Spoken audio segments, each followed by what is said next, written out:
I'm going to make a little rustic bunny today with this piece of scrap wood and these little bunny treat bags that came from Dollar Tree. The first thing I'm going to do is trace and cut out the bunny face to fit this piece of wood. Then I'm going to spend a little time fraying the edges of that burlap before I attach it to the wood so they look nice and tattered. And I'm also going to use this distress ink in the color Vintage Photo to brush around the edges just to make him fit into that wood piece a little better, make him look kind of a little old and dirty. I'm going to use the pad directly to go around those corners and the frayed edges to make them look a little darker. And then I'm going to take some of this tacky glue, apply it to the back side of my bunny face, and spread it around a little with my fingers, and this is how I'm going to attach it to my piece of wood.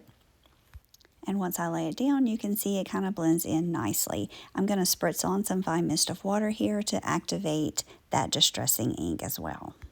And then I'm going to rough up the edges of that burlap just a little bit more, just to make sure it's nice and frayed. I'm also going to use the distressing ink to go around the wood just to give it a little bit more dimension and texture looking. And then I'm also going to use a darker one also, give it more layering and shading of those different colors to make it look more realistic. Then I have this little tiny heart I had in my Valentine's stash. I'm going to paint it pink. I'm going to use the distressing ink on it as well to shade it and darken those edges. And then I'm going to glue it right onto the front of my little bunny nose to give it more of a 3D effect. I'm also going to use some of this twine to cover up those whiskers, just kind of measuring out how long they need to be. And then I'm going to put a thin strip of hot glue there and press them on top of where the original whiskers were painted on. And then I'll just do the same thing for the other side. Next, I'm going to use this wire twine from Dollar Tree to make a couple of bunny ears. I'm just going to kind of measure them out in the shape and size I need them to be, cut them with my wire cutters. The scissors didn't work. Once I get both of those cut out, I'm just going to kind of wrap one side around the other and twist it up to make the bottom where I can glue it on. I have some pre-drilled holes in the top here. I'm going to add in some hot glue and press those down. And you can also trim away some of that twine to expose the wire. And here's how she's looking so far.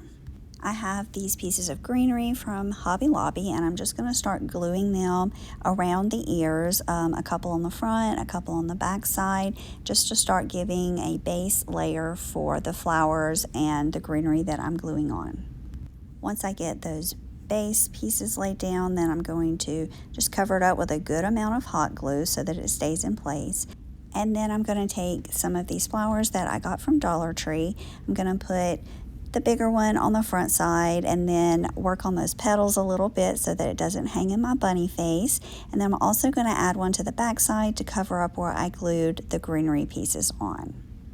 Then I'm just going to take some of the other flowers and start filling in the holes. I'm adding a couple of pink flowers to each side, and then I have kind of this long spray of purple flower from the Dollar Tree. I'm cutting off a little top piece there, and I'm going to stick it in on the top.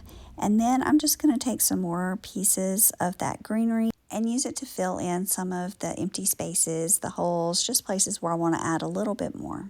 And then I'm going to add a little of that distressing ink to my bunny ears too.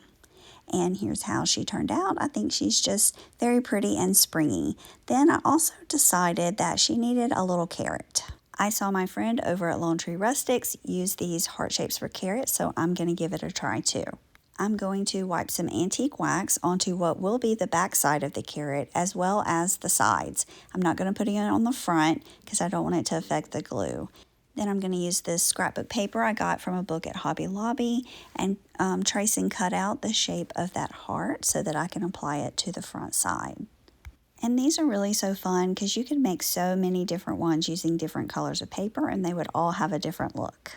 I'm going to be applying some Mod Podge here on the top, and then I'm going to place my paper right on top of that, and then I'm going to use my mini sander to go around the edges, getting rid of any hangover pieces, but also just kind of really distressing that up. You can see I did the top side as well. And then I'm going to use the distressing ink to go around those edges, darkening them up, and also coming onto the paper with that too.